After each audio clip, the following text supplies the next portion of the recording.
तो चलिए दर्शकों, गुड मॉर्निंग भारत में आगे बढ़ेंगे। दरअसल उत्तराखंड के बागेश्वर से एक ऐसी तस्वीर सामने आई है जो तस्वीर इस देश में इस वक्त के हालातों में नई नहीं है, लेकिन वो तस्वीर बहुत सारे सवाल खड़ी करती है और सबसे अहम सवाल उन लोगों की मानसिकता पर है जो ऐसी घटना को अंजाम देने से बिल्कुल भी नहीं कतराते हैं। पूरी खबर इस रिपोर्ट के जरिए।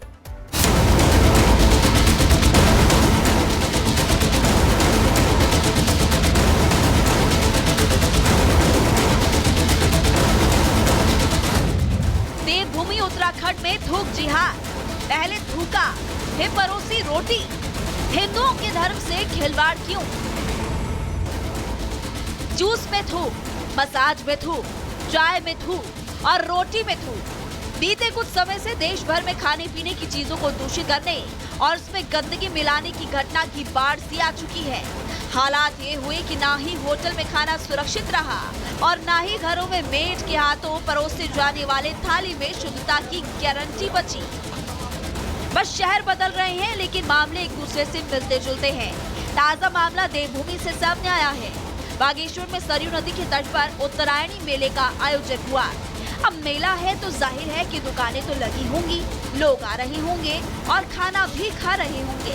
लेकिन देवभूमि उत्तराखंड के लोगों का धर्म भ्रष्ट करने के लिए रामपुर से आए 2 मुस्लिम युवकों ने सारी हदें पार कर दी।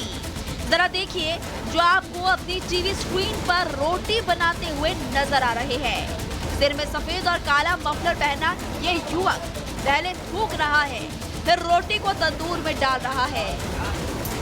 हैरान करने वाली बात है कि देहरादून, मसूरी में पहले भी ऐसे मामले सामने आ चुके हैं और अब बागेश्वर में भी अपराध हो रहा है। सवाल तो ये भी है कि पहचान बताकर काम पर रखने या दुकान खोलने जैसे फैसलों की बात जब भी सामने आती है तो विशेष समुदाय को टारगेट करने की दुहाई लोग देते हैं। लेकिन सच्चाई तो ये है कि एक वर्ग विशेष के ही ज्यादा ऐसे मामले क्यों सामने आते हैं।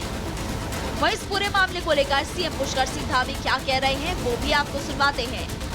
बागेश्वर का वीडियो सोशल मीडिया में वायरल हो रहा है, आपने जरूर भी देखा होगा। थूक जिहाद जैसी घृणित मानसिकता के खिलाफ भी हमने कठोर कार्रवाई की है कि देवभूमि के अंदर आने वाले हर व्यक्ति को यहाँ की स्वच्छता का एहसास होना चाहिए, यहाँ की शुद्धता का एहसास होना चाहिए कि देवभूमि है, ये पवित्र भूमि है। भाइयों बहनों, हम यहाँ पर किसी भी प्रकार से इस प्रकार के घृणित कार्यों को कतई सहन नहीं कर सकते। उनके खिलाफ हम कठोर कार्रवाई कर रहे हैं और निकट भविष्य में भी कठोर कार्रवाई करेंगे। थूकांड के मामले में पुलिस ने आमिर और फिरासत नाम के दोनों युवकों पर मुकदमा कर गिरफ्तार कर लिया है। लेकिन मुकदमा दर्ज करने या फिर जेल में बंद कर देने से कुछ नहीं होगा। एक उदाहरण पेश करना होगा ताकि ऐसी घटिया हरकत करने की कोई सोच भी ना सके। अब ऐसे में सवाल ये भी उठता है कि वो कौन लोग हैं और कौन सी मजहबी शिक्षा है जो खाने के खिलाफ जिहाद करने को तैयार कर रही है।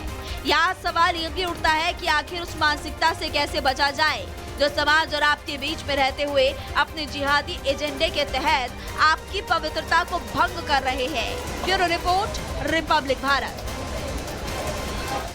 तो दर्शकों, जिस संभल का बीते कई सालों से सिर्फ इस्लामीकरण किया गया, वो संभल अब अपने पुराने स्वरूप में लौट रहा है। और न सिर्फ वो संभल अब अपने पुराने स्वरूप में लौट रहा है, बल्कि देश भर के श्रद्धालु संभल की उस पावन धरा पर जाने की हर मुमकिन कोशिश करते हुए नजर आ रहे हैं, जहां पर कहा यह जाता है कि भगवान कल्कि का अवतार उसी जमीन पर होगा। रिपोर्ट आपको दिखाते हैं।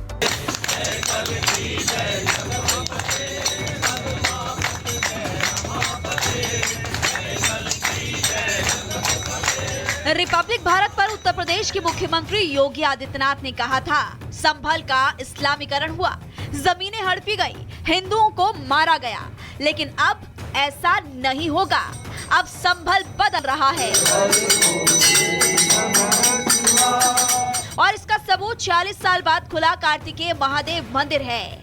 ये बदलाव इस बात का संकेत है कि जिस संभल का इस्लामीकरण हुआ, अब वहाँ सिर्फ सनातन ही सनातन सुराई और दिखाई देगा। जब से मंदिर के कपाट खुले, पूजा शुरू हुई, तब से कुएं और कूपों को संरक्षित करने का काम हो रहा है और संभल को पर्यटन एवं धार्मिक दृष्टि से तैयार किया जा रहा है। सीएम योगी और उनके प्रशासन की ये पहल रंग ला रही है। देश भर से तमाम श्रद्धालु अब काशी, मथुरा की तर्ज पर संभल के धार्मिक तीर्थ स्थलों पर आकर दर्शन कर रहे हैं। हमने यहाँ पर आए श्रद्धालुओं से बात की। श्रद्धालुओं के जत्थे में शामिल अमरदीप ने बताया कि गाजियाबाद से 40 भक्तों का जत्था संभल के मंदिरों के दर्शन करने आया है।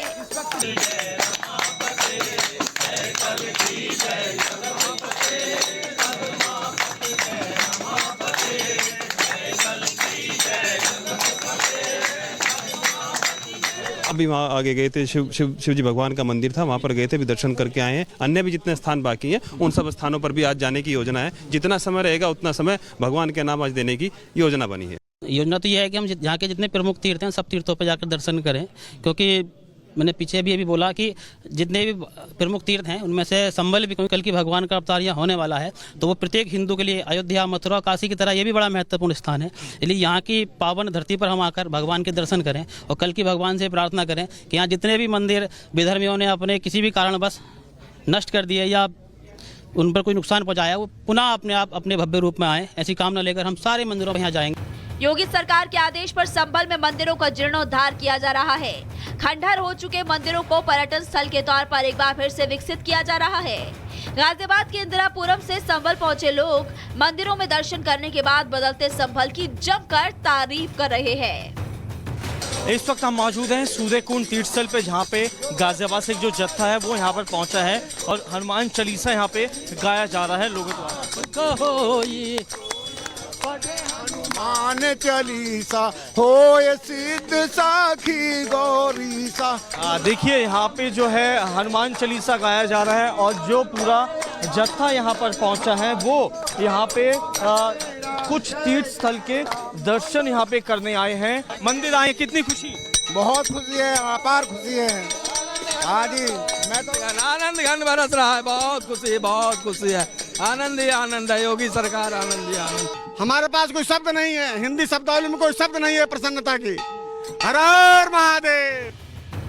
संभल के बदलने के पीछे मौजूदा सरकार का हाथ है और वो इसलिए क्योंकि सीएम योगी हमेशा ही हिंदुत्व, सनातन की बात करते हैं और सालों पहले जो सनातनियों का हक छीना गया था, आज उन्हें उनका हक वापस मिल रहा है और भविष्य में जितनी भी छीनी गई विरासतें हैं वो भी हिंदुओं को वापस जरूर मिलेगी, क्योंकि ये वादा है योगी आदित्यनाथ का अपने प्रदेश उत्तर प्रदेश की जनता से।